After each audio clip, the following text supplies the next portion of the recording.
Maayong hapon sa tanan, mabuhay og padayaw, and welcome to another Davao Historical Society Throwback Thursdays. And this day, May 29, 2026, we will be featuring another topic which will be in line with the National Heritage Month 2026. We will be discussing some issues and topics about our national heritage and also our local heritage here in Davao City. So we will be joined by some of Davao's known figures in different aspects and different categories of our national heritage. And as we start our Throwback Thursdays forum of the Davao Historical Society, I would like to call on the president of the Davao Historical Society Incorporated, Dr. Luz Biminda Ilagan, to give us an opening message. Maayong hapon, madayaw. Let me greet Emmy, ENGLIS, LITO, PEPITO, Professor Aya, and the moderator with, of course, the officials of Davao Historical Society. Now, it is said that many precious things are usually hidden from sight, like a pearl. Precious, you have to dig up a real pearl, a genuine pearl, that culture. It is from the deepest part of the ocean, and then a diamond has to be dug, and so on. Even the dangerous uranium, you have to dig it. The same with the intangibles in our city. They are not seen, they can be felt, they are remembered. And so this afternoon, we talk about the intangibles that are very precious and important because they live in our memories and they should continue to live in the memories of our children.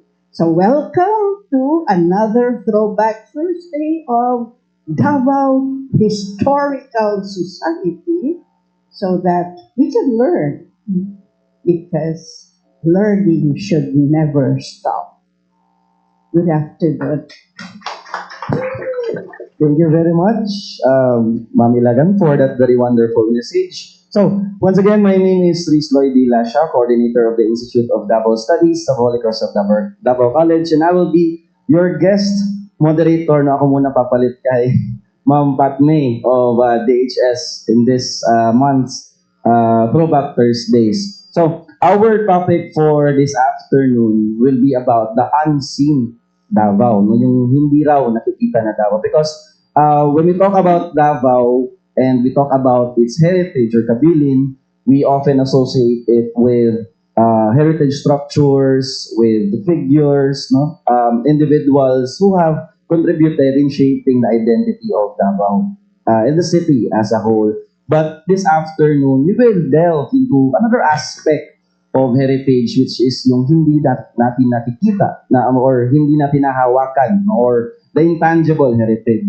So that will be our topic this afternoon, the unseen Davao, which is also aligned with the theme of the National Heritage Month 2026, which is the roots and horizons, our shared heritage, and our collective future. So, kasali na rin sa ating shared heritage ay yung mga hindi nahawakan or yung mga intangible heritage na malaki rin ang role in shaping not just our culture but also our individual lives. So as we start, let me introduce to you our special guests for this afternoon. Our first guest is coming from the Philippine Women's College, a fashion designer and a very well-known figure in the arts and crafts. Let us welcome Professor Emmy ENGLIS. Okay, thank you. Hello, Prof. Emmy. Welcome po. Next will be a visual artist, a Datu Bago Awardee, and the president of the Dabawenyo Artists Federation. So let us all welcome Sir LITO PEPITO. Sir, welcome po sa Throwback Thursdays. And lastly, another guest who will share to us the value of heritage and the intangible heritage. We have Assistant Professor ANDREA RAGAROJO of the University of the Philippines, Mindanao. Prof. Aya, welcome po sa ating Throwback Thursdays dito sa Davao Historical Society. So, to keep the ball rolling, no, let's start first with a more generic discussion on heritage. So let's start with the basic. No? Ano ba ang heritage? What is heritage, and gaano ba to ka-importante sa atin as Filipinos, and into a more narrow context as Davaoenos? No? Gaano ba to ka-importante sa ating heritage? So, anyone can start, maybe? Who will, okay, you can have Professor Aya to start with ano ba ang heritage? Ano ba yung importance nito as Filipinos and as Davaoenos? Okay, sige. No, so, una-una sa lahat, thank you very much sa Davao Historical Society for inviting me. And this is a very important tawag dito, topic, no? Yes. Kasi if there's one thing, one word by which I can describe heritage, the word is alive. Alive. No? Alive talaga yan. Anytime in our history, anywhere you go, talaga importante yung usapin ng heritage, no? And it always has to be alive. Kasi parati natin, minsan, think of heritage na, you think of museums, you think of buildings, etc., etc., which are all nice to see and everything, pero walang saysay yung mga objects until we accept the fact that they are alive and dynamic, no? Okay. So, having said that, ano yung tawag dito? So, if heritage is alive, ano yung relevance niya sa atin ngayon? One of the things that I always teach my students about heritage is that it comes in different scales. What do we mean by that? Ang ibig sabihin nun is ang bawat scale ng pagkakagrupo-grupo ng mga tao is meron silang mga tinitingnan ng mga bagay na precious sa kanila, meaningful para sa kanila. No? We were talking about kanina, it's Heritage Month for our country. So the country is an important scale by which we look at what is meaningful for us as heritage. This is the Davao Historical Society, and so ang Davao din is an important scale by which we look at what is significant for our city, no, and for our residents, no. And even sa scale ng family, I would say, no, that there are things that are important for our families, for our clans. That is also an important scale of heritage, no. So, ano yung tawag dito? So each group will be the one to determine ano yung importante para sa atin, no?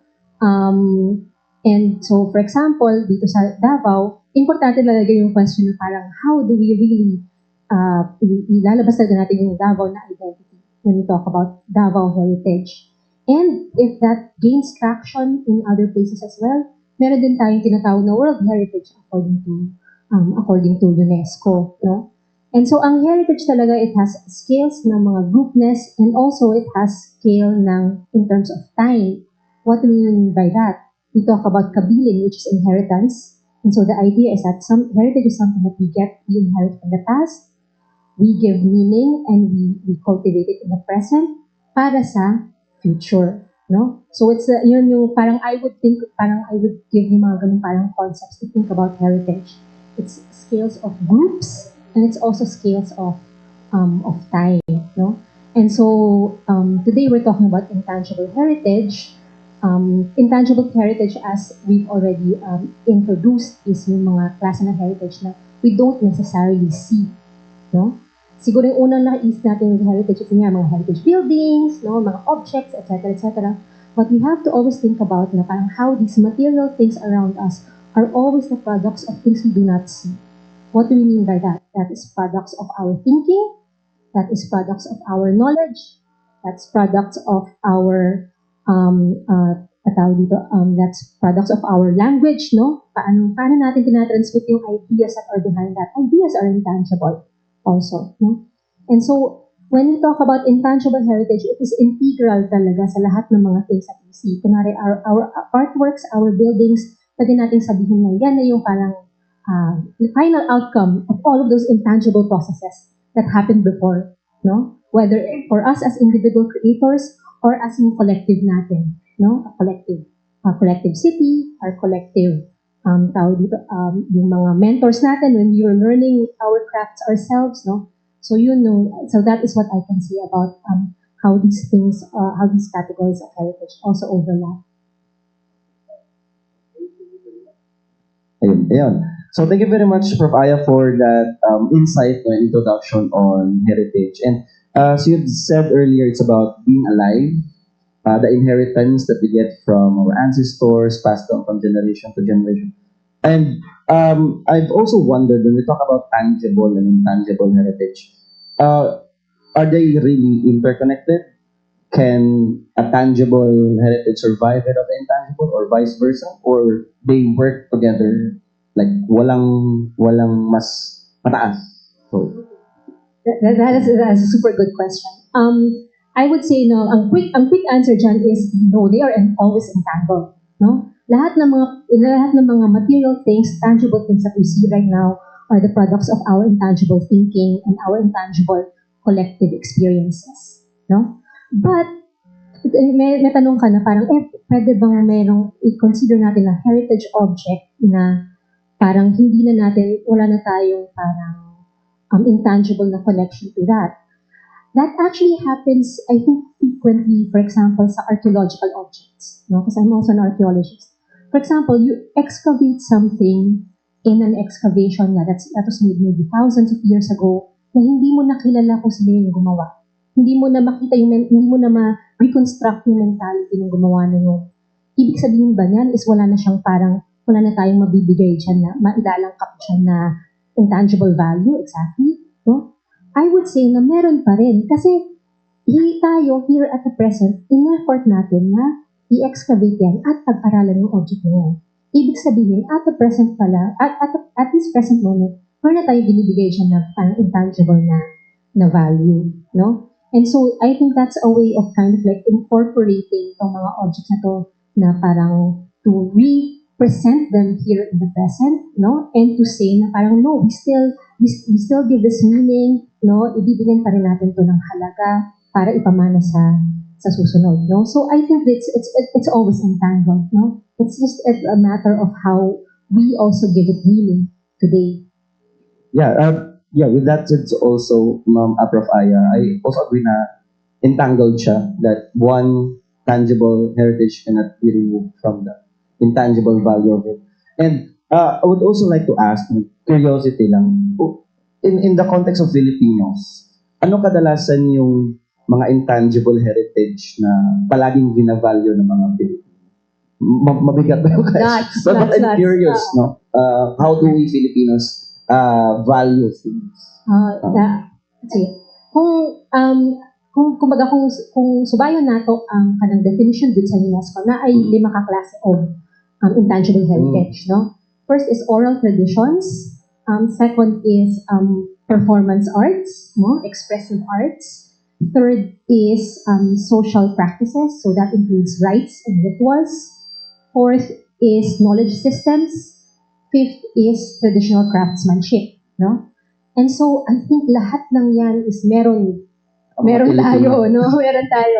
And yung 5 categories na yun, it's just a handy guide for us to kind of like have a handle on this kind of phenomena. Pero again, in practice, you see lots of overlap, no? Yeah. Ang social practices like rites and rituals, you have traditional craftsmanship. You have the knowledge system of the beliefs kung saan na yung mga rites and rituals natin. And so there's a lot of overlap, but it's a handy categorization, no? Para when we talk about certain phenomena or observations, pwede man natin masabi na parang, traditional craftsmanship yan. Or, knowledge systems yan. At this one is Filipino. Or, so, back to your question. Lahat ng 5 kinds of intangible heritage na yun, meron tayo, no? So we have rites and rituals, we have a lot of performance, expressive arts. Wow, I don't even know where to start. Baka ang ating mga ibang practitioners and talagang nagpa-practice ako, medyo minsan theoretical yung approach ko, no? But the people who are hands-on should be able to. Thank you very much, Prof. Aya. And among those 5 categories, yung arts and crafts. So I'll go to Prof. M with the arts and crafts. And in the field of fashion, no, we have this Filipino heritage, and isa sa mga ginapush ng inyong group, sir, is to um, make Davao had its unique identity within the Philippine fashion industry. So, as an experienced fashion designer, what makes Davao, or what makes your craft or the arts or the crafts of your colleagues uniquely Davao, which Davaoians could say, kaninga design Davao. This is our heritage. This is what we value. So, well, for the longest time, no, as far as I can remember, when I started, of course, in the industry, until, of course, today, seeing how designers in Davao City in particular have evolved and have presented ourselves in the national, how do you call this, in the national arena, so as to identify who we really are, apart from the many designers that we have all over the country. One distinguishing mark or identity. I should not use the word identity, but rather just a mark, no, or something that would let other people from other places say right away that yeah, that's Davao, that's Mindanao. Is of course no the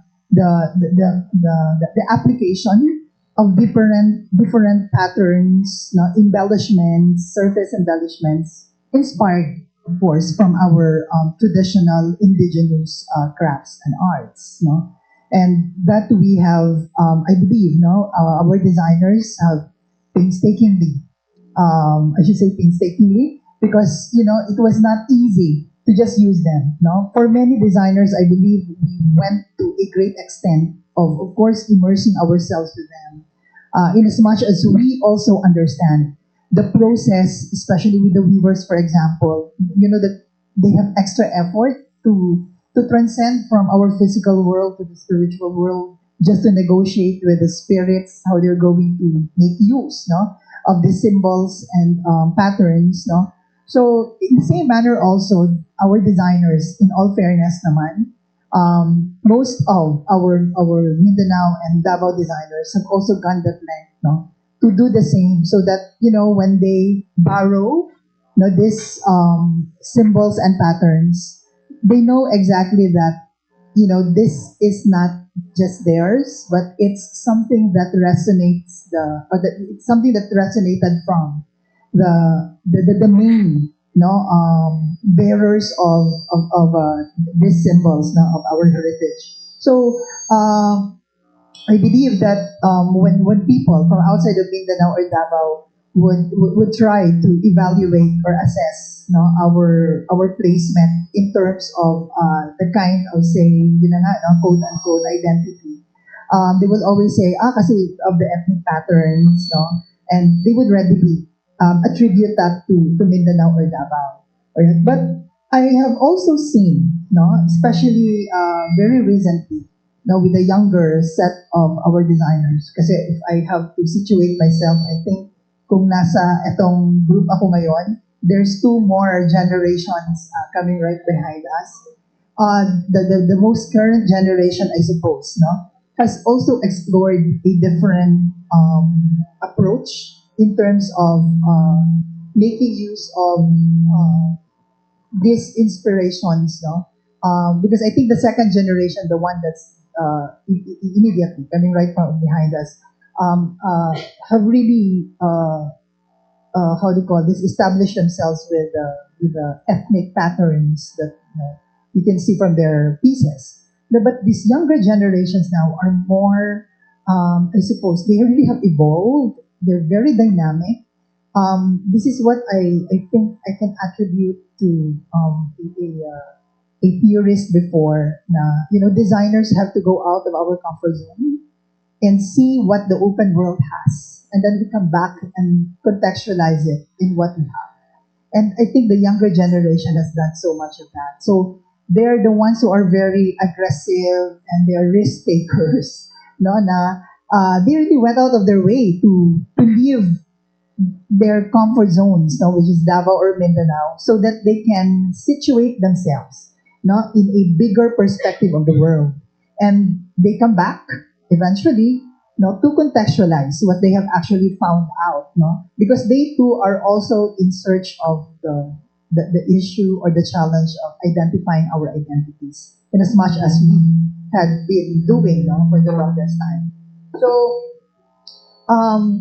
that's how the dynamics, no, are really going at I mean, up to now, no, and it's exciting really to see that things have evolved because yun na nga, when we were identified with the ethnic patterns, but there's also something that is growing, that's also building up, and that is perhaps a result of sabi na kanina ni Professor Aya. There are a lot of factors that contribute to that affected the way we look at all of this and bring them to our practice, especially with the communities of practice, because even our traditional communities have also evolved. No, culture is dynamic, definitely, and I'm pretty sure that the current generation is not just bent on just conserving or preserving, but rather in fact, they themselves have verbally, articulated that they also would want to regenerate, what they have had in the past. And I guess it's the same thing that's also happening with the contemporary designers, who are closely working with them. So if we are asking what identifies us, it really evolves. It's so dynamic, I suppose, no?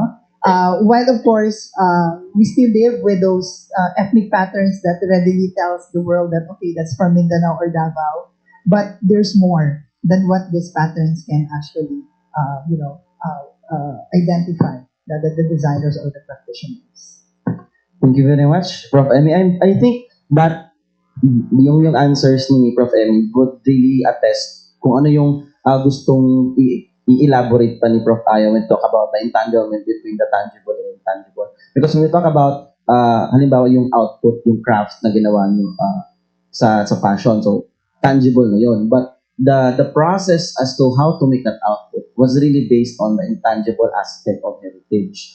And going back to what you've said na napapasa na from generation to generation, I think that's also one aspect of heritage in which hindi siya nag-i-stay lang sa isang time or isang period. It is passed from one generation to another, and it's dynamic, so it does not necessarily mean na same or exact yung napapasa because it evolves. No? And I think that's a wonderful feat of heritage, in kahit saang kultura pa yan or kahit saang lugar. And I want to also ask Sir Pepito, when it comes to the field of visual arts, kung sa fashion design, na from the worldview of the communities na transform dun sa kanilang outputs, how about in the field of visual arts? How do we merge the intangible and tangible aspect of heritage?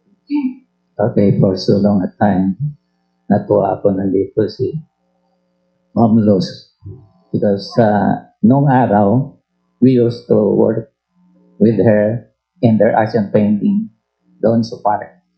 And luckily, nawala si Ma'am Rose because of so many activities. So, we were left, keep on searching on what we can do. But during my experience for the past 4 decades, I've been very, very, very sad to note that we have a very, very beautiful art and culture of Davao. And when I travel abroad, I ask the owner of the gallery, can I exhibit here? And they said, yes, of course. But bring us your menu. Don't bring us this kind of paintings because there are millions of styles. Bring us your menu. And that taught me again to look for our heritage. Dapat ang Davao ang ating i-promote. In what kind? Okay. There, umpisa muna tayo sa tangibles. Tangibles, we leave it to the photographers because it can be seen and it can be known. So we will share it to them. Hindi natin hindi namin uubusin. But the intangibles, we want to be in partner with the Davao Historical Society because we want to trace back the realities of what we are doing now. Supposed to be, this is the heritage, but all improvised. We have to go back to the original, so we can call it authentic Davao. So, I may add, tangibles, intangibles, and there are semi-intangible maybe. There are tangibles that we're not seen by others, so that makes them intangible. Semi-tangible. So we can do that for them. So we will exhibit here in Davao, then we'll exhibit it in Cebu and in Manila. Sa totoo lang, karamihan sa mga artist sa Manila, tulo ang laway sa ating mga subjects. We have different tribes of different designs that must be improvised or aiming.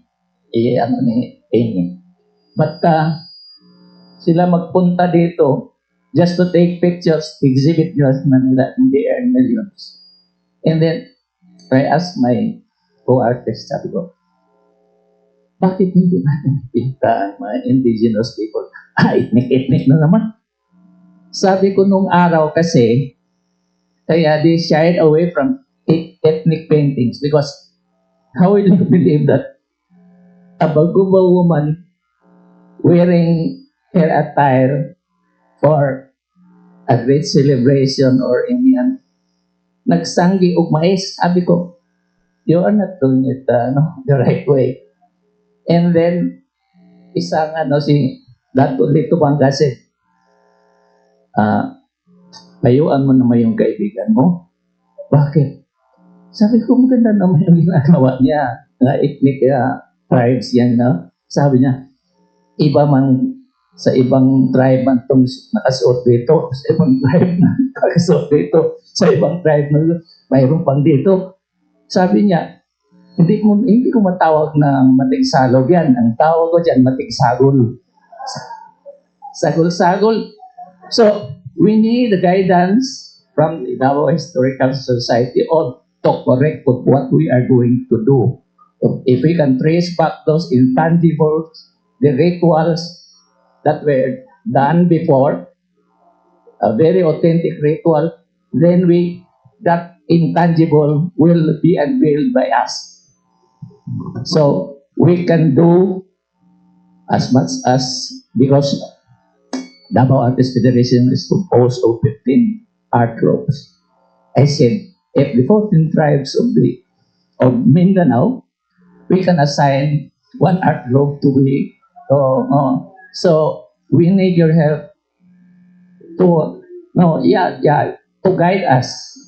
Kasi we want to bring back the history of Davao in a very authentic history, hindi yung kung ano lang nadatnan yun na. How about the past? Wala na tayong nun. So, just like I've been painting with yung sa Kadayawan.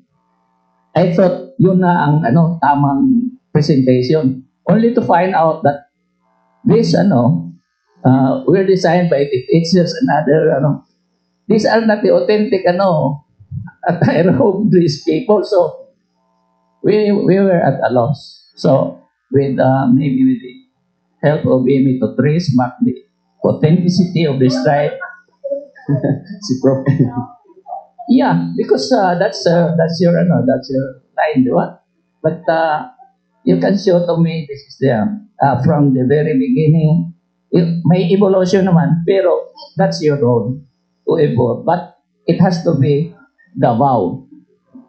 Yes, I agree with that, Sir Pepito. When it comes to, yun nga, yung value ng mga tao to continue the heritage, to the word preserve is not good on my tone, but more on sustain the heritage. May times na nagkakamali kung ano ba talaga yung heritage na isa-sustain. So, with those experiences, Sir Pepito, no, I would like to ask back again to Prof. Aya, what could be the possible ways in which we could sustain uh, our heritage in general, kasi kagaya ng mga nangyayari na ay mali pala yung na-represent or hindi pala nagkaroon ng proper coordination with the communities or even with the yung bearers ng heritage hindi pala na-coordinate na maayos. So, ang ending is pag-present or pag-showcase, iba pala. So, iba na yung interpretation ng outsiders. So, what could be the best or not necessarily the best, but the possible ways in which we, for example, in the academe and sa mga cultural workers could do to sustain our heritage in a proper way? Okay. Actually, wait. Can I just say that it was very interesting to listen to the two of you? Kasi I think, di ba nabanggit natin na, I think we can all agree that heritage is alive. Yes. No? And if something is alive, there will always be tension. Okay? And so I was listening to... Two tensions. I was listening to si Prof. Emmy tsaka si Sir Lito, and I thought that parang both of your input just now kind of like shows that tension, because si Sir Lito was really looking towards the past. No, we have to go back to the original, i-surface yan ulit, etc. And then si Prof. Emmy is like, wow, these young people that are coming, these younger generations that are coming up, they're so innovative and everything. And I think that if we're thinking of kung ano yung parang pwede nating principle moving forward, I think one of the things that we need to acknowledge really is that when we talk about heritage, there will always be a tension there. No? Kasi, Acknowledge, kumbaga. i-acknowledge natin na condition talaga yan na if we are heritage workers, if we are creatives, if we are cultural workers, there will always be tensions. Kasi, kumbaga parang wala namang isang grupo ng tao na completely uniform. Yes. Diba? Kahit sabihin natin na Davao is made up of so many different parang people of different persuasions, etc., etc. Tribes are also not monolithic either, no? And so if we first of all acknowledge na parang there will always be possible parang different points of view, then I think that's a good principle moving forward, no? To start with. Kasi when we say tension, hindi naman, syempre gusto natin medyo chill lang usahay, no, na wala tayong tension. Pero we can also look at tension as a way to be productive, no? Because if we are parang in a moment na parang, I need to consider this very carefully because there are contending sides, then that is when we start to think creatively, no? That is when we start to think parang, maybe I can think of a solution that has not been presented before. Maybe I can think of a way forward that's not on this pole and on that pole. No? And so I think that was a really good exchange just now. No, it really shows kung ano yung I don't know what the 100% answer is, but it's nice that we had that exchange just now kasi parang that means na buhay ang Davao heritage, no? We have both the new generation coming forward and also the old guard, saying, okay, we also have something to we still have something to guard and to uphold. And so I don't know what else to say. That was such a good exchange. So baka How about with that same question or relevant questions? Artists are people. We need to sustain our activity. We need help, but we don't need help to ask from you. If the Davao Historical Society have many friends, and if we have the project, then you co-sponsor in the presentation and you just invite your moneyed friends and help to restore the authenticity of Davao heritage. You can invite your good friends to just buy our painting, and we can even share to the Davao Historical Society for funding for future, so we can sustain. It's not just a one go Tapos parang ningas ko gun. So, my term will end in total December 27. And starting maybe 3 months from now, we will be concentrating on promoting rights of Davao because I have convinced them for so many times. And I'm glad now that when I became the president, pilitan silang tumanggap pa kaya hindi sila susuportahan. Kaya sasamantalahin ko pagkakataon because this is the only legacy we can leave to Davao. Kasi artist ka nga, mayaman, yumaman ka na, kumita ka, anong binibenta mo? Yung art ng Europe, art ng lahat na dahil lang sa gustong i-display. So, anong iniwan mo sa Davao? Ang una kong ginawa, nagpa-picture ako ng Davao artist. Ang daming nagreklamo. Sabi na iba, kunti lang naman kami tayo mga Sabi ko, ang dami nating artist. Sabi niya, mga bago pa mayan sila. Hindi ko lang masabi. Tandaan mo yan, sinabi mo. Mga bago lang yan sila. In the next 3 years, mas magaling pa sa iyo yan. Because of the availability of materials and it can be also. So, akala nila hindi matuloy ang Davao Artist Federation coffee table book. So, from this, sabi ko, if you think that now this is business because we pay, whether you like it or not, the future is history. Kung hindi kayo nasama dito, paano ka nagiging artist noon? Hindi ka man pala kasama dito. Sayang. But if we can have the volume 2, then maybe we can invite more artists. Kaya, from here, isusunod ko na yung it is a must for every group to mag-exhibit talaga kami ng So, from the sa artist Davao Historical Society, if you can feed us with an article about a history about what you want us to do na can be, kasi we have to keep it in a museum because that would be a legacy for us. That would be our evidence that these things are happening in Davao long time ago. Then get the next generation of artists continue the improvement of what we are doing now. So it's more on Sir Pepito. It's more on the stories, the narratives of the people of Davao will from the oral traditions. It will be visualized through the artists, not just the current generation but the emerging artists as well. So parang yun yung isa sa mga way in which we could continue these stories and share to the future generation. A movement. So nakikita nila talagang active ang Davao. We are very proud. I am a Cebuano, but I am very proud to be called Davao artist because I live here for almost 5 decades already. 4 decades were devoted to painting art. So, ang laman ng, kaya ako na late ngayon dahil pati pa tawag ni Rob, mayroon pa akong kuting-kuting sa bahay. Thank you very much, Sir Pepito. Let's go first with the kay Prof. Emmy naman. Yun yung ways forward nila Sir Pepito, yung gusto niyang mangyari in the part of the Davao artist. How about in the fashion design industry? Ano yung mga ways forward in which the heritage of Davao can be sustained, it will be continued, even though it's dynamic, nandyan pa rin yung quote-unquote touch of Davao in the designs? I really love what Professor Aya mentioned about tensions. No?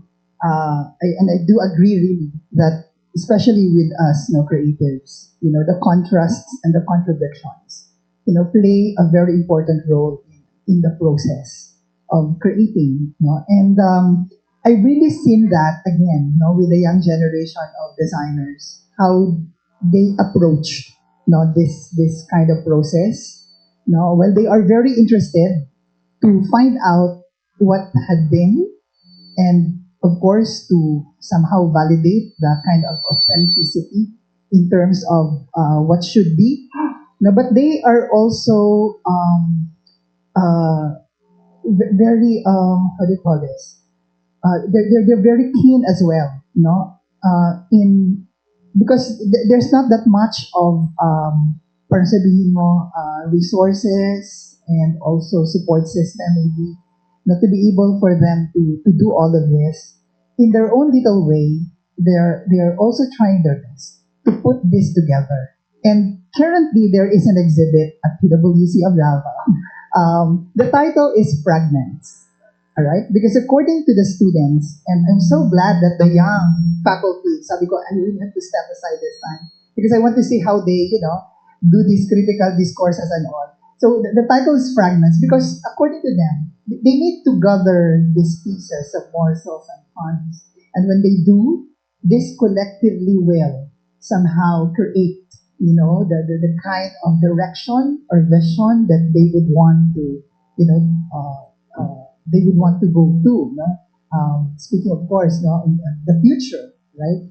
So I think it's very important, really, that we give them these opportunities, to also see through, what do they have right now, what's their aspirations right now, and somehow help them, process all of this.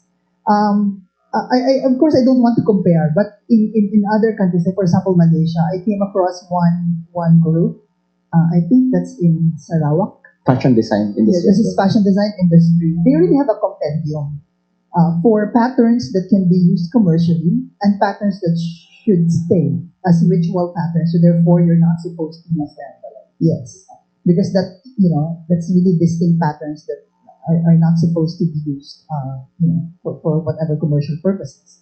So that's a compendium. So that's why the Davao Fashion Design Council has now a mandate, and we will be talking very soon. I just messaged Sir Oka of our Office of Culture and Arts and Heritage with regards to this, because I think one of the ways moving forward, especially for design, because design is about solving, providing function, solving all of this. So I think that's one of the many ways to move forward, because we need also, guidance as to what we are supposed to, use or not, right? And also, I would like to point out then, that even among the communities, they also have very limited access as well. Because they themselves, many, especially the younger generation now of our indigenous groups, are kind of like lost as well. In terms of the authenticity, the knowledge system that they have inherited, from their forebears. So, but again, the tension that Professor Aya mentioned is a good thing, really, because one group that I've worked with, the Dibatawan, the Binugaw, Bagobo, Tagabawa Women's Association, it's very ironic that they're doing natural dyes, but it's very ironic that they cannot access these materials in their ancestral domain because the ancestral domain is a protected area. So therefore, they cannot, get They raw cannot use materials that they their use own. for their natural dyes. Diba? Pero what happened? I think it was also a blessing in disguise. That kind of challenge or tension, because they were forced to make use of whatever they have in their surroundings to explore or experiment, and produce the dyes. Naka-innovate sila. So, I think this kind of tensions, like what Professor Aya mentioned, somehow is also one of the ways moving forward. If we do recognize and find an opportunity on how we can actually navigate through it, I think that would really be an interesting point.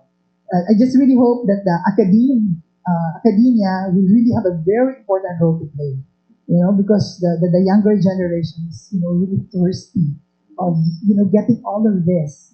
Maybe not just to question the authenticity that, Sir Lito here, is also trying, to somehow go back to, but also at the same time, parang what do we do with whatever we have, and live with that and see how we can probably build or create the kind of identity, if that is really the goal, eventually to identify us as Davaoenos or Mindanao. Thank you very much, Prof. And it's just coming from the two sides of fashion design industry and visual arts pa lang. What more on other fields as well? And parang nafe-feel na natin yung tension within this discussion. But we would also like to hear from our audience as well if there are questions or who would like to join also sa discussion natin when it comes to the heritage, ng tangible heritage, the tensions that arise from these endeavors. And yeah, we could pass the mic. Ma'am, just state your name first before the question. So, good afternoon. I'm Ms. Rani Calaguas from the Rotary Club of Pulimuling, Davao. We're so glad that we're here. We know some of you familiar faces, and this kind of forum is very interesting for us because we really wanted to promote Davao. In fact, formerly I was member or trustee of the Davao Museum, run by the Social Club of Davao City before. And I know several artists, but there are only some who had been economically advantaged because of maybe the exposure was limited during those times. But we have a plan. That's the reason siguro we're here. We want to promote what is really Davao or Mindanao. We're done with Tinala or something like that, no, for fashion. In fact, before I'm partner of Silverio, no, so we have been very limited actually in accessing materials, especially for indigenous presentations for national uh, need because the government or some in the government wanted uniquely Davao to be presented in forums, in conventions, even mga small patches lang, but we cannot even come up with that with the limited, not resources, but there are some hindrances in accessing those. We're planning now to come up with Legacy for Hope. Legacy for Hope is a fundraising event for the House of Hope. And I think Sir Lito PEPITO is aware of that because he had been giving us a portion of what the proceeds of his paintings. No? And for those who doesn't know, House of Hope, it's a first in the Philippines, supported by the St. Jude Hospital in the U.S., where we had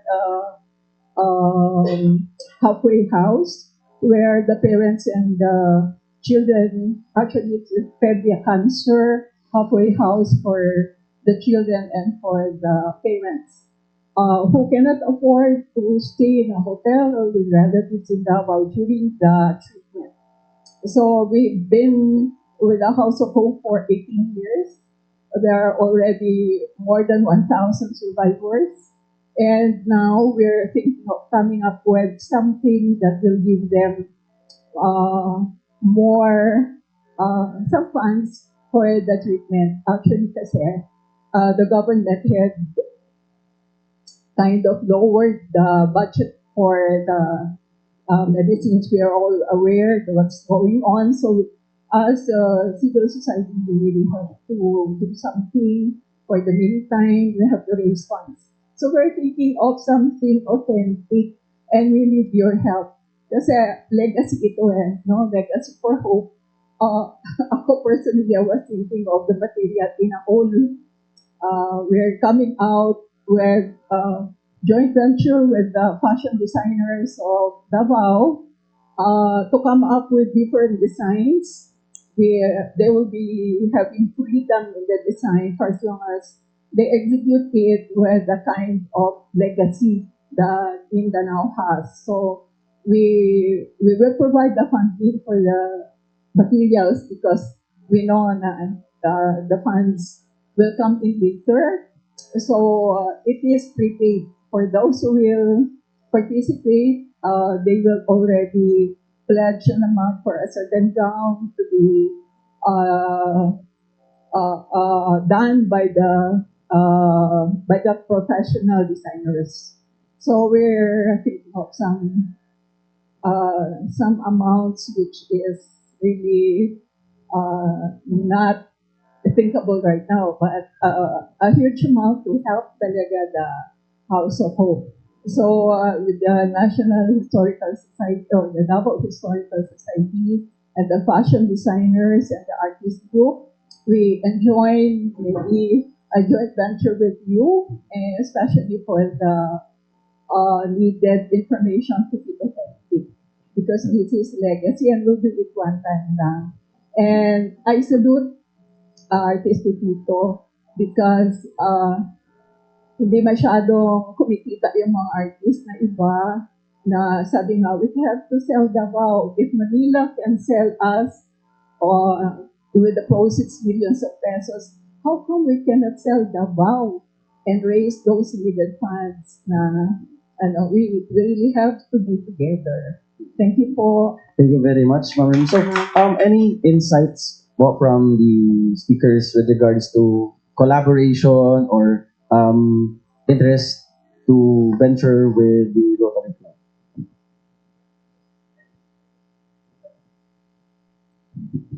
We've actually done before during the pandemic, we call it the Heritage Box. It was a fundraising activity for basically for our workers at the time who were displaced. No? But the boxes specifically contain products that were made inspired from the how do you call this, the culture and the arts of our 11 ethno-linguistic groups.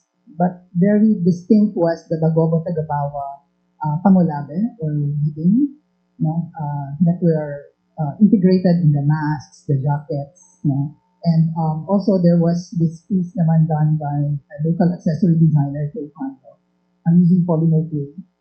They were brooches, no? And, they were part of the heritage box. You know? So, well, that's really very possible, you know?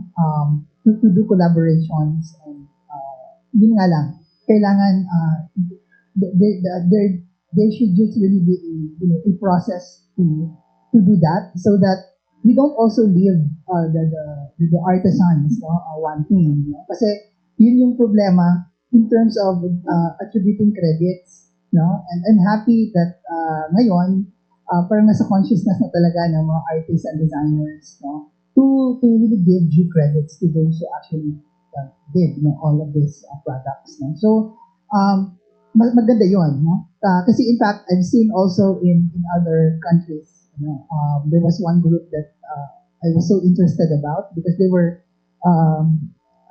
providing certificates of authenticity with a photo of the artisan who did it, and then the background. So that gives more value to the product. So it's not just a pouch or a mask or a jacket, but that's something that was done by somebody who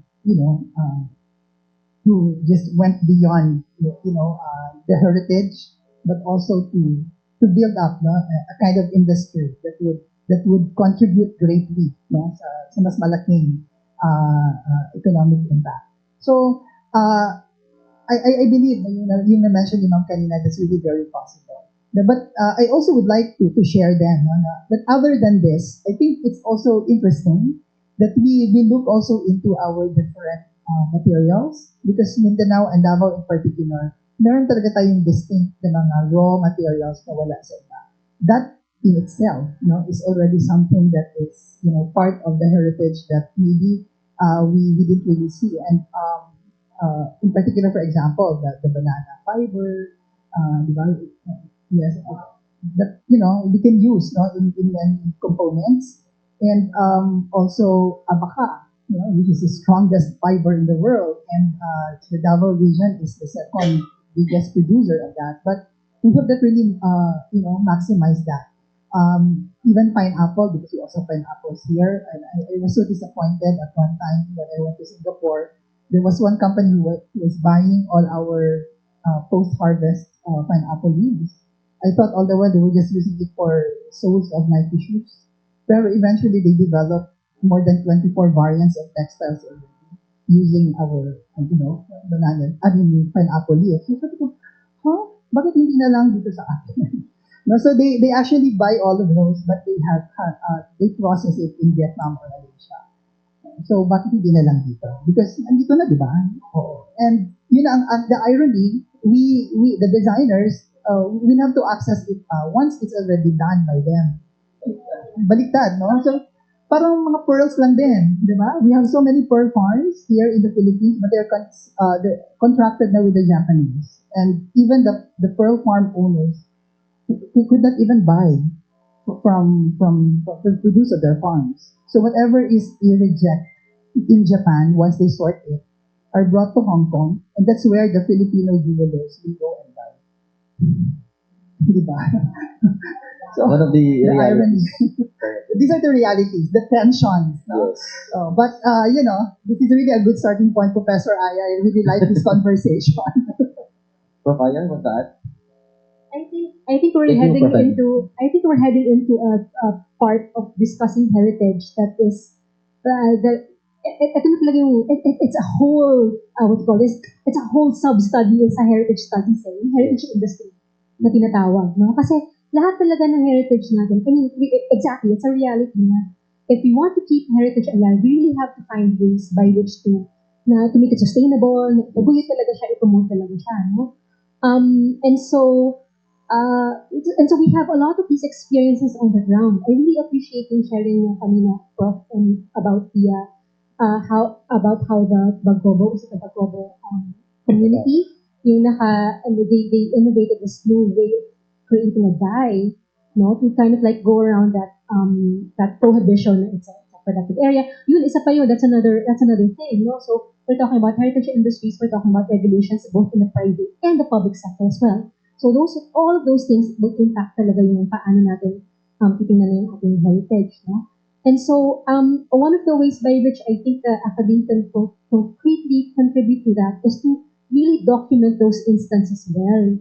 Kasi, we can talk about generalities na, we have to follow the rules, we have to follow the regulations, etc. But people who do work with the communities and who do field work, we know how complicated it is on the ground. No? And so one way I think we can completely contribute talaga is talagang i-document yun og maayo itong mga experiences nato. No? Kay dito ta makakuha og ka ng mga best practices, not tried and tested, di ba? So, yun. And I think that's I think another yung proposal po ni Ma'am earlier about intersecting, say, yung heritage project with charitable or civil society initiatives. I think that's a good thing to do, and we can test it out, see how it goes, experiences ni Prof. And before, no, and also the institutions na nagtataguyod, no, artists associations, importante na rin ma-document yung mga experiences natin yan, the history that we have, no? History is also part of intangible heritage, baga. Yes. Yes. So, Sir PEPITO, would like to add, thank you very much, Prof. Aya. I am touched by the message of Mamo Talagwas because we started, ako lang muna ang ginawa nila doon, but we found out na very effective. Maganda yung share nila. How much kung marami sana kami gumawa. So that can be, diba? So, ang problema, what bothers us now, and I want this to clear this out, kasi pag nagpipinta daw kami ng indigenous people, kailangan daw magpaalam kami doon sa sabi ko, madali malang sana yan kung mayroong mag-connect sa amin sa kanila. So, we can talk to them. If they want to share from us, then we will share with them, and we can even train their young children for them in the future. Sila nang gagawa. We will be just instrumental on how to promote our Davao art heritage. Ang naging problema kay sabi nung nakausap ko, kailangan you talk to me because we will go there and you will be permitted to do. Sabi ko, why Manila artists came? and just took pictures and exhibited in Manila. There were no restrictions. They earned millions. So, kung taga Davao may restriction, sabi nga ni Ma'am Marilyn, nakipag-picture, nakipag-photo lang ko doon sa ano, sinabi, no, bawal yan kasi ano, yung, kasi ano daw, ina-exploit daw. Sabi ko, matagal na kayong gina-exploit. Bakit ngayon lang kayong magreklamo? Exploited naman talaga. Nilalagay sa bagay. Kaya kahit saan-saan, ano, may permission ba sila? Wala. Di ba? If I use my dirty mind, wala permission. Pero, ginagamit, sabihin na ba, i-exploit ko.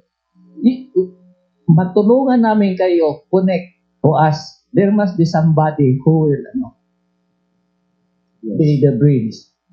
Kaya matagal na yan gusto kong magkausap si Oka. Yan. Ito, may post ka kasi siya, wow, di ba si Oka na will be, ito, totoo to. Sabi ko, I hope this time the visual artists can have a fair share of that budget because we are always with the backdrop of your program and after the program, iligpit na ninyo yan, umalis na yun. We prepared so much. We spent so much in the preparation. And then, sa bagay, pinakaya kami ng show pa, okay lang.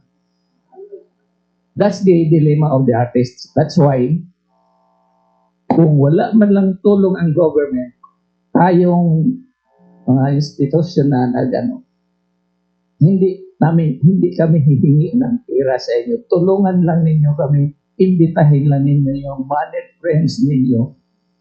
Kasi, pag-imbita nyo, pag nagabinta, may share din naman kayo para to sustain for your activity. Thank you. Sir Pepito, yeah. With that, no, as Prof. Aya mentioned a while ago, that this discussion has become bigger in the context of heritage industry, and apart from that, it also showcases that heritage work or heritage sustainability is a collaborative and a holistic challenge. No, na hindi siya pwedeng cultural workers lang, hindi siya pwedeng academe lang, hindi siya pwedeng civil society organizations, or even government. It should be a collaborative effort for us to really do the best things we can do in sustaining our heritage. And I think our DHS president would like to ask as well in relation to our discussion this afternoon. Very Insights. brief lang. Next You know, question. Then, if my time. As a teacher, and as a member of the Davao Historical Society, I have this strong belief that we should really protect, not preserve, only protect and promote the authentic aspects of our heritage. But at the same time, we also appreciate what the young generation is doing, the creative and innovative ways they do using our traditional materials. That's why when a long time ago in another life, every time there was a sauna, I would make it a point to wear a gown made of materials coming from Davao or from Mindanao. It was my own way of showing na iba kami. No? So, pwede mong gamitin itong material na ito sa mga makabagong paraan, stylized, no? And so on. So I would really like to see a time when we wear all of these stylized fashion, but our students should know the origin of that pattern, of that design. So we marry the traditional, the authentic, with the creativeness and innovation of the young, of the new artists. So sana nga, government should really support the industry, sana all, no? And that government and the private sector should look for ways and means so that we encourage our artists not only to utilize the authentic and protect, no, whatever we have in the past, but we should also encourage and commercial also kasi ang artist has to live. has to survive, and we have to be realistic about that. Kaya, I don't know, kasi ulit-ulit ipisilip ko na Davao Historical Society. Hindi naman talaga Davao Historical Society lang. No? We should also have the other sectors, the collaboration, and we should have the political will, actually, to promote all of these ideas. Thank you very much, Ma'am Luz. Next, we have Ami from the Davao Startups. Hi, I'm Annie. I'm just very curious. How can contemporary fashion designers balance their creative expression with the NCIP cultural appropriation framework, no? Guidelines on cultural appropriation, yung FPIC prior consent, ano yan? Free FPIC. prior Informed consent. informed consent. Oo. So how do you balance that? FPIC. In my practice, very important really now we consult the community. In fact, I've worked in community data, but it's in Davao de Oro. So there was really this meeting with the elders, with the community leaders, and even up to the time or the day when we did the film and also produced the different outputs. They were also there, and we even asked, of course, the members of the community, who among you would like your faces to be pictured in the film or photo? Sino ang ayaw? Siyempre, lahat sila gusto makita ng mukha nila, diba? So, pero at least, merong ganong consensus, no? So, there's the process. So, I hope really our designers will observe the process. But again, it's kind of complicated, diba? It's kind of like, difficult. But I believe now NCIP is a bit open, especially in the Davao region, with regards to this, because we also, we also brought it to them, our sentiments. In as much as, of course, we want to respect the process, all right, but then and again, different folks have different strokes, So, iba-iba yung pag-implement. So, one of the many ways to do that, of course, nag-MOU kami with them. So, they will now allow us to do, research, product design development. So may mga consent na gano'n. So, and also at the same time, of course, the designers go an extra length to really do their research as well on what's supposed to be used and that, and to respect almost all the time, kung ano lang talaga yung dapat. So, I just hope that our designers, or all of our designers, will have that kind of awareness or consciousness. And syempre, we cannot also blame because there are also other designers naman na, are not really that conscious or aware. So I think, again, it's a collaborative effort to be able to, encourage everybody, to go through this process. Albeit it's very difficult, but I think it is really imperative. Okay. Thank you very much, Prof. Emmy. And for our last question, state your name and kanino i-address. Thank you. Thank you for allowing me to speak today.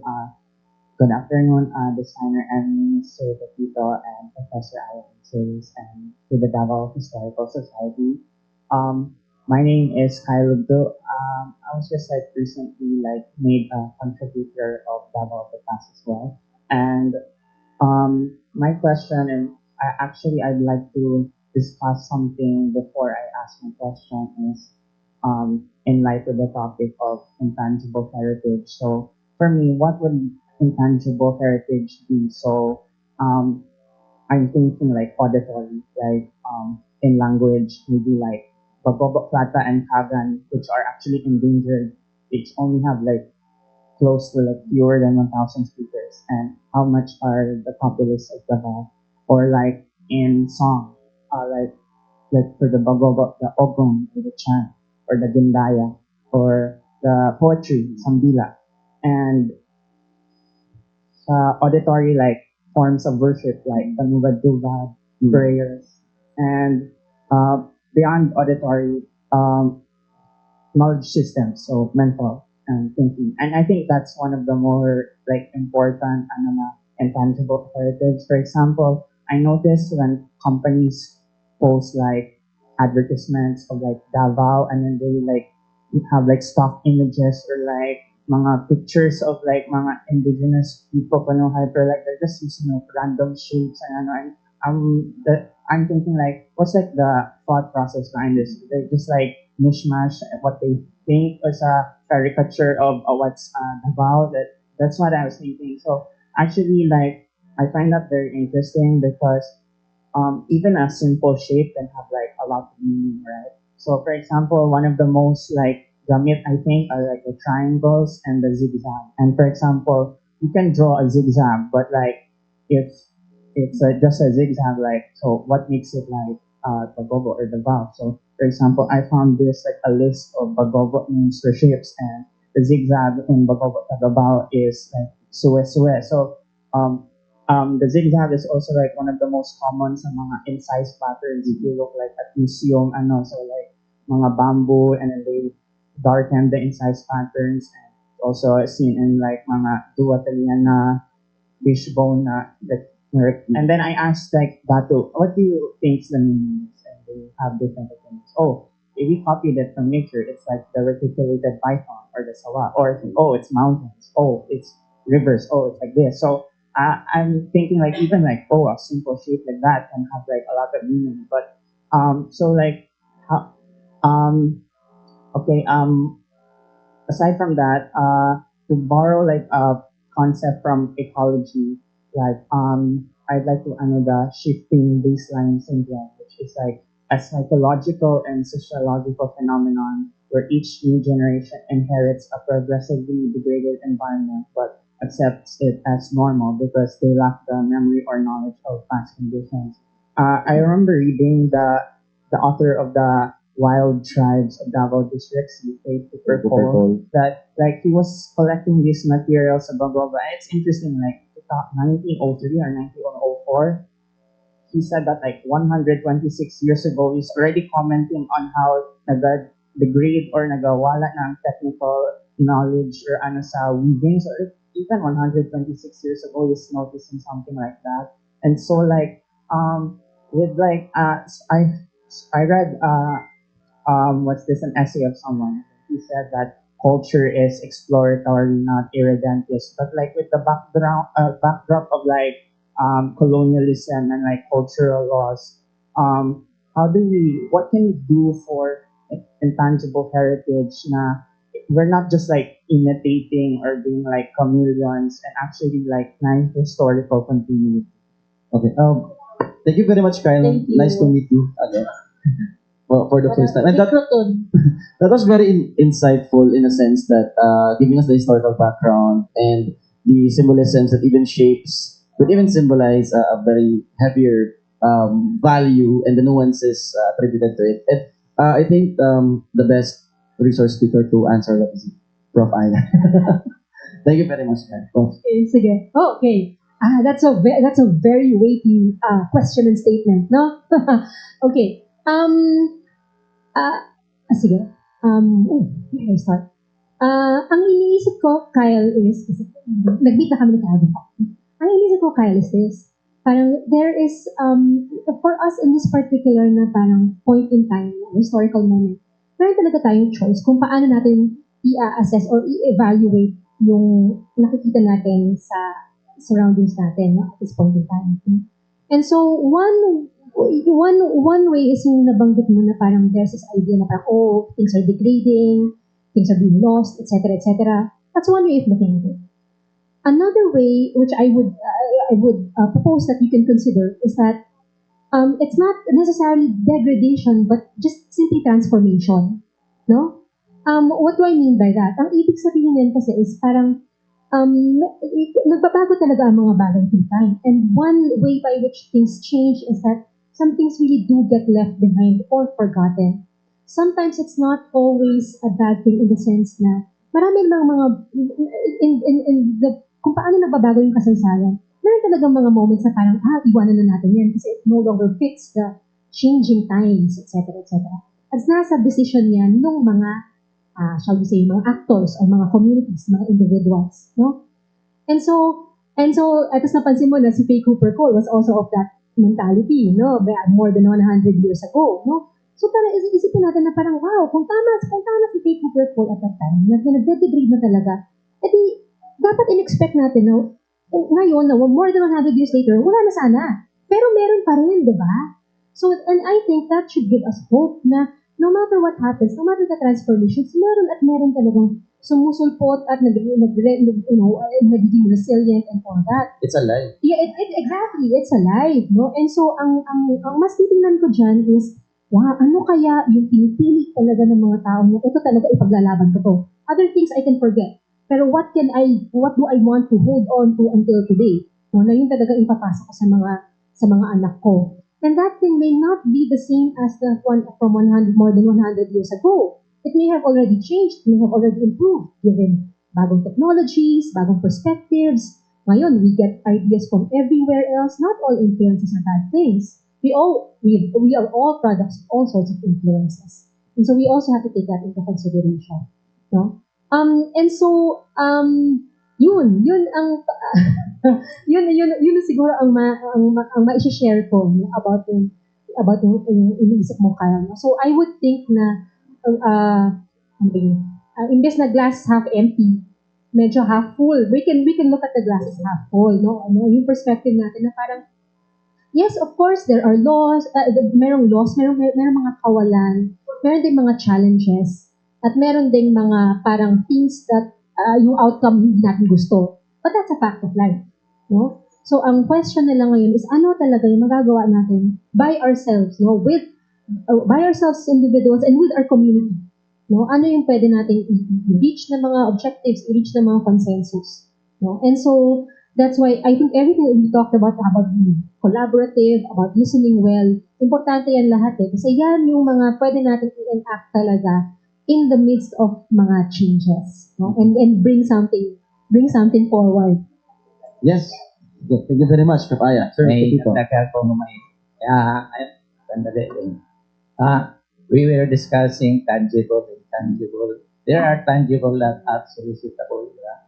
So, ito, ang Tadeco is producing banana paper. And I've been using that banana paper for painting for so long a time. And the manager don't believe that, but I sold already almost 1 million with that.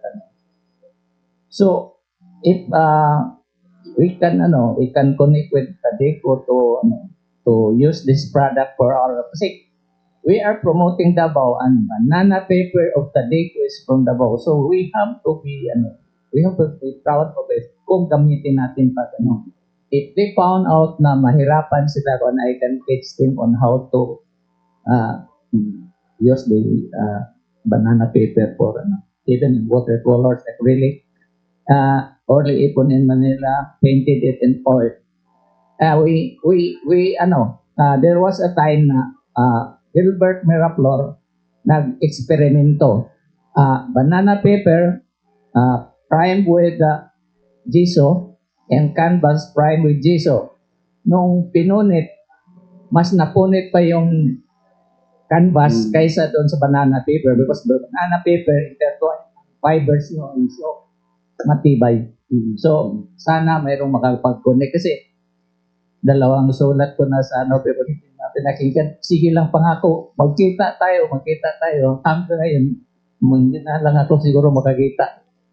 Thank you very much, Sir Pepito. In connection with the answer of from Kyle's question and to your sharing about how industries deal with these kinds of proposals, we could tell that this heritage is very much alive because of this kind of conversation, as well as the social cohesion that the heritage or our heritage continues to sustain is very much alive in us. And yung sinabi ni Prof. Aya na looking into the perspective na dapat instead of half empty, doon tayo sa half full. So from degradation, what if it's more of a transformation?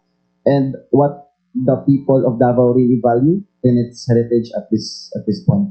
So this goes to show that this collaborative initiative between private sectors, academe, government, those proposals na sana mag-manifest, goes to show na makikita dito kung ano ba talaga yung gustong i-value ng people of Davao when it comes to the heritage. So, yeah. And With that said, as much as we would like to extend more, no, more discussions, more hours, no, kung may part 2 for next, let's have a wrap up already with our forum this afternoon. So a few words lang before we will end this short forum from our speakers. So let's start first with Prof. Eddie.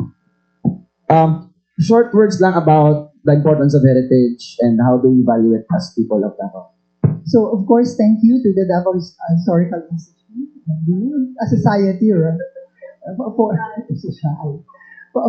the invitation.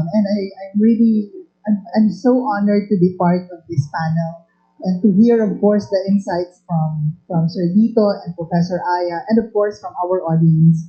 And it really, how do you call it? It warms my heart that indeed, no, the heritage is really alive, and it's not only alive, it's really kicking, you know. So I hope that the different actors, players, purveyors of this advocacy would really, continue, doing what they ought to do. Because again, this is really something that would really shape and define us eventually. And for us who are here, at the present, we're not only actually paying back, but we are really paying forward. And definitely with our heritage, there's more that we can do. Yes. So again, thank you for having us this afternoon. Thank you very much, Prof. And Sir Pepito. Okay, from the artist side, kasi may tinanong akong isang foreigner. Sabi niya, you must be proud being an artist. Why? The progress of a city or a country must be a collaboration between the government and the artist. The artist, all of us artists. Why? Don't just rely on the collaboration of the government and the contractors. Why? If you ask for a sculpture, okay, give it to the mason to do the sculpture. Okay? The sculptor must do the sculpture, not the mason with the studio. So that's I'm touching this because the artists are always misunderstood and always told. Thank you very much for those insights, Sir Pepito. And lastly, from Professor Aya. Sige. Thank you. Thank you rin sa lahat na nandito ngayon. Siyempre sa Davao Historical Society. And what they said, sabi ka ng mga Jets, what they said.